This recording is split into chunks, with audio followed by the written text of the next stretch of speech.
说到冰激凌，外行人立刻脑补出高深的配方、复杂的机器和神秘的制作方法。其实就是把几样你常见的材料混合到一起，冷冻成型就好了。前期制作大约10分钟就能搞定。需要准备的材料，首先是浓咖啡，它是冰激凌的主体风味。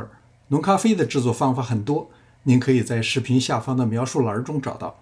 卡露瓦是咖啡加朗姆酒的组合，带有焦糖香和淡淡的酒香，酒精不会结冰，能让冰淇淋顺滑，不会变成硬块。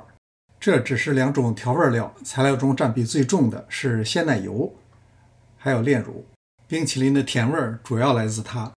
材料比例是这样的：2 shot espresso， 咖啡加多了，冰淇淋会变硬。2汤匙卡露瓦。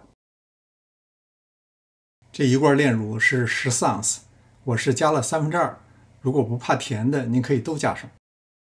鲜奶油是1品脱473毫升，全部加上。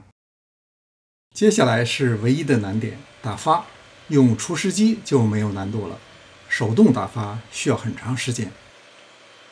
开始一定要用低速打，因为这时候比较稀，容易溅出来。等逐渐浓稠以后，再开启高速打。当表面出现细密的纹路，而且能够固定住，消失的速度变得非常慢的时候就好了。倒入有盖的容器中，放入冻箱，5-6个小时以后就可以吃了。在此基础上，您可以随意发挥，比如加一小撮可可粉，或者是香草精、抹茶粉，或者加一些您喜欢的水果，比如草莓、桃、杏，做成果味冰淇淋。给您精心准备的晚餐来一道自制饭后甜点，保证气氛拉满。感谢观看，临走前别忘了点赞、订阅、评论。这里是上市厨房，我们下次再见。